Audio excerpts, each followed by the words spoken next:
De plus en plus ancré dans les habitudes, le comité de suivi du programme réserve de biosphère transfrontalière de la région Ouab et gestion intégrée du complexe transfrontalier d'Ouvé Ali Pendiari a tenu le 2 décembre 2021 sa 6e section. Elle s'est déroulée par visioconférence sous la présidence de M. Paul Djigembe, conseiller technique du ministère de l'Environnement, de l'économie verte et du changement climatique du Burkina Faso. Elle a réuni les membres statutaires, partenaires financiers, invités du Bénin, du Burkina Faso et du Niger. Depuis 2018, effectivement, il y a eu beaucoup de choses qui ont été faites dans le cadre de ce programme. Il y a eu d'abord les activités, le financement des activités à l'intérieur des parcs, alors des actions de construction d'infrastructures, des équipements, la professionnalisation de la lutte anti-braconnage à travers le recrutement, la formation des éco-gardes. Il y a eu également des activités à la périphérie. Vraiment tout cela au bonheur des 3 pays. À mi-parcours de la mise en œuvre du programme RBT Ouab-Chic-Ouab, des acquis importants ont été obtenus. La reconnaissance internationale du complexe a été renforcée avec 3 nouveaux labels internationaux: Patrimoine mondial, Site Ramsar et Réserve de biosphère. Les dispositifs de lutte anti-braconnage et de suivi écologique ont été améliorés et du personnel mieux formé utilisant un équipement moderne est disponible. Les dénombrements de la faune réalisés attestent d'un bon niveau de conservation de la faune sauvage malgré les défis sécuritaires.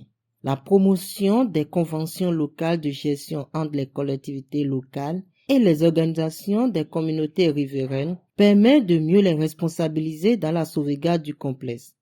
Des avancées notables ont été aussi obtenues pour le financement durable du complexe avec l'adhésion du Burkina Faso et du Niger à la Fondation des savanes ouest-africaines FSOA et le positionnement clé de la FSOA comme outil pertinent de financement durable de la conservation.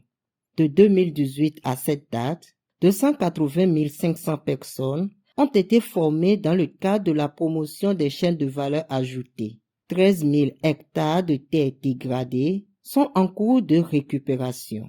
42 532 hectares ont reçu divers types de reboisement avec un effet de séquestration de 890 000 tonnes de carbone. En faisant le bilan, nous avons vu les différents efforts qui ont été faits, alors, et du côté des ONG et du côté des administrations, et avec bien sûr une difficulté majeure dans la mise en œuvre qui est celle du contexte sécuritaire qui limite franchement la mise en œuvre de certaines activités.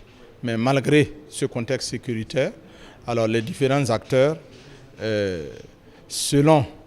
chacun selon sa zone d'intervention, a pu mettre en œuvre les activités vraiment à la satisfaction générale de l'ensemble des parties.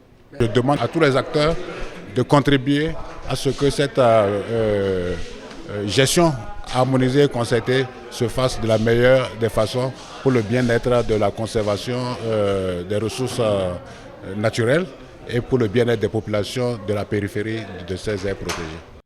En marge de cette 6e session du comité de suivi, les délégations présentes au Bénin ont visité le parc national de la Pendiari et sa périphérie.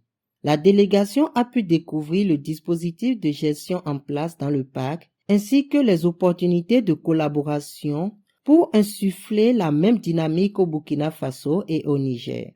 Les activités mises en œuvre dans les périphéries du parc permettent de concilier la conservation et l'utilisation durable de la biodiversité par les communautés riveraines. Aujourd'hui, nous sommes là pour pouvoir visiter les différentes réalisations, notamment avec un partenaire qui est African Park Network, qui est un partenaire qui appuie notamment le parc de la Pendiari, alors pour des actions de surveillance et de conservation. Donc nous sommes venus visiter les différentes réalisations qui ont été faites ici, alors et également voir ce que African Park fait comme travail sur le terrain voilà, pour permettre à l'ensemble des 3 pays de pouvoir s'inspirer également de l'expérience de cette ONG sud-africaine qui appuie nos 3 pays dans la gestion durable de notre complexe. Nous avons constaté la présence de l'APN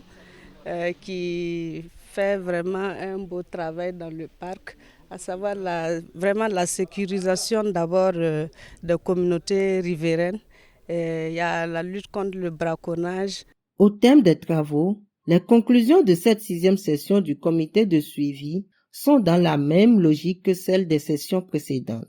L'équipe du programme a conservé son niveau de performance malgré les défis sécuritaires et sanitaires. La protection de l'intégrité du complexe d'Ouvé Ali Pendiari et la lutte contre toute forme d'intrusion nécessiteront des moyens financiers nettement supérieurs à ceux du passé, plus de personnel qualifié, plus d'équipements, d'infrastructures modernes et un engagement politique au plus haut sommet des États. Ce défi invite toutes les parties prenantes à plus d'engagement.